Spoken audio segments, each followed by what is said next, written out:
How's it going, my confident bakers? Hope you're having an excellent day so far. Welcome back to another video. Today I'll show you to make a uniquely delicious and healthy whole grain bread. So let's get in the kitchen and get started. It's been a while since I've baked a bread with 100% whole wheat flour, and it being January, I thought it would be a good time to do so. After all, the festive bakes were full of butter and sugar. We need to balance that out a bit. Plain whole wheat bread can be boring sometimes, so I decided to add some extra ingredients to make it more interesting and flavorful. Bread spice is commonly used in rye bread baking in Europe, especially in Germany. It is a mix of toasted seeds, which are ground to a powder and then added to bread dough for a fragrant flavor boost. Any type of fragrant seed can be used in bread spice, and you can customize it to your taste by using different seeds and adjusting the ratios. So let's just get to it. Let me show you how to make this delicious bread so you can make it yourself. Starting with the ingredients, we'll need some whole wheat bread flour, yeast, salt, olive oil, some barley malt syrup, but you can use any syrup that you like, some mashed potato, which you can leave out. We'll also need some water. For my bread spice, I chose dill seed, anise seed, fennel seed, caraway seed, and coriander seed. And I decided to coat the loaf in linseeds. You can leave them off, or you can use some sesame seeds instead. As for the equipment, we'll need a bowl, scales, a dough scraper, and a temperature probe. If you are going to toast your own seeds and grind them, you will need something to grind them with. I used a pestle and mortar, but you can use a coffee grinder too. You can also buy the seeds pre-ground, but they will taste much better when they're fresh. We'll also need a baking tin. I'm using my USA Pan Pullman tin. It measures 9 inches or 23 centimeters long, 4 inches or 10 centimeters deep, and 4 inches or 10 centimeters wide.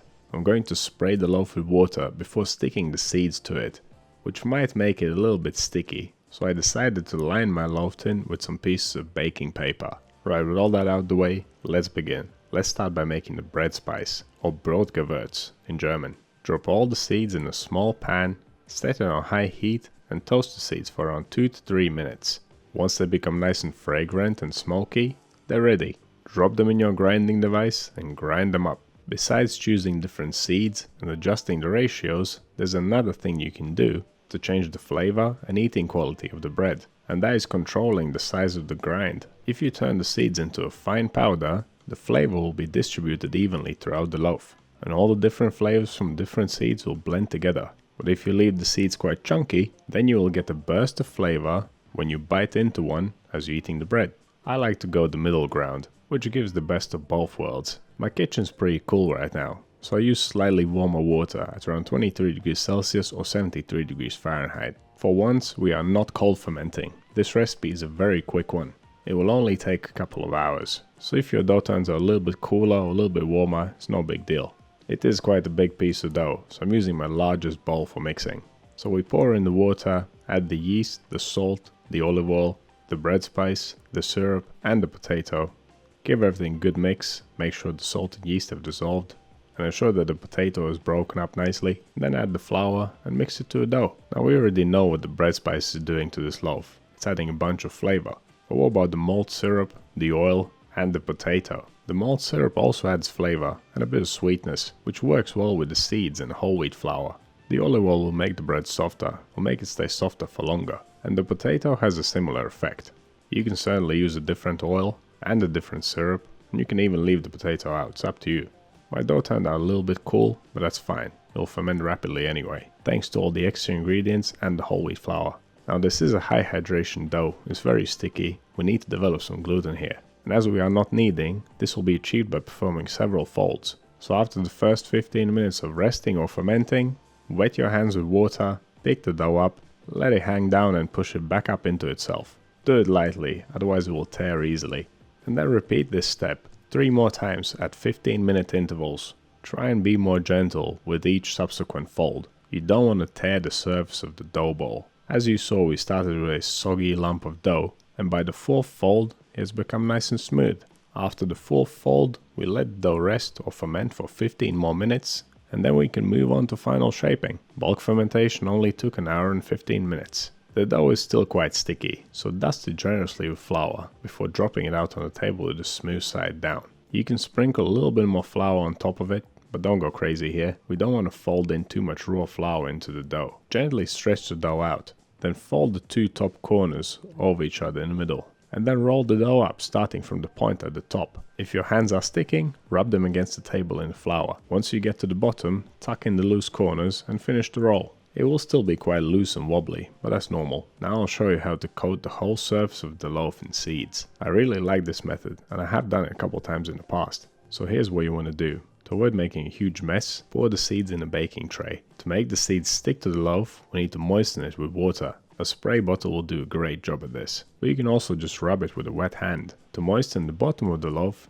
just drag it a little bit on the wet table. Once you've got the whole surface wet, bake the dough gently and roll it in the seeds. Try to cover every inch of it. The more seeds there are in the tray, the easier this will be. And of course nothing will go to waste. You simply collect them all up afterwards and put them back in a jar. To cover the whole loaf, you'll need at least 100 grams or 3.5 ounces. Okay, the loaf is covered in seeds. Let's place it with the seam side down on the prepared piece of baking paper and then gently lift it into the baking tin. And if you miss some spots, you can sprinkle more seeds on top at this point.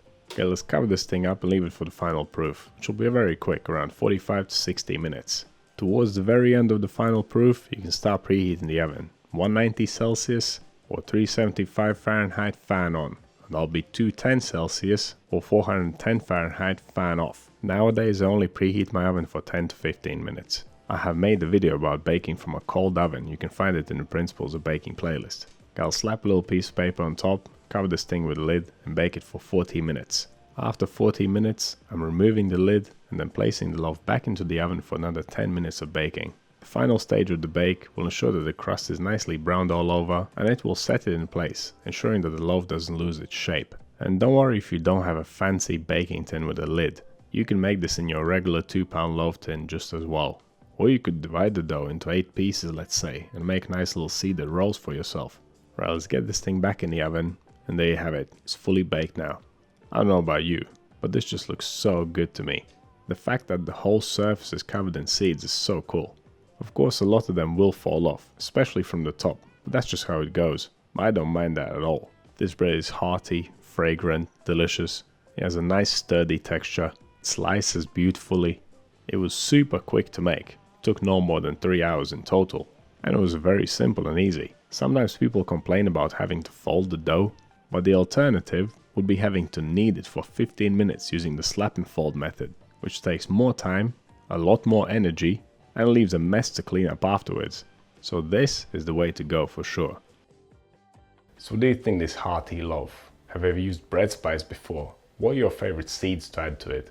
Let me know that in the comments. If you want to see more videos like this one, click over here. Subscribe to the channel, click right here. That's all I have for you today. Thanks so much for watching. I'll see you in the next one.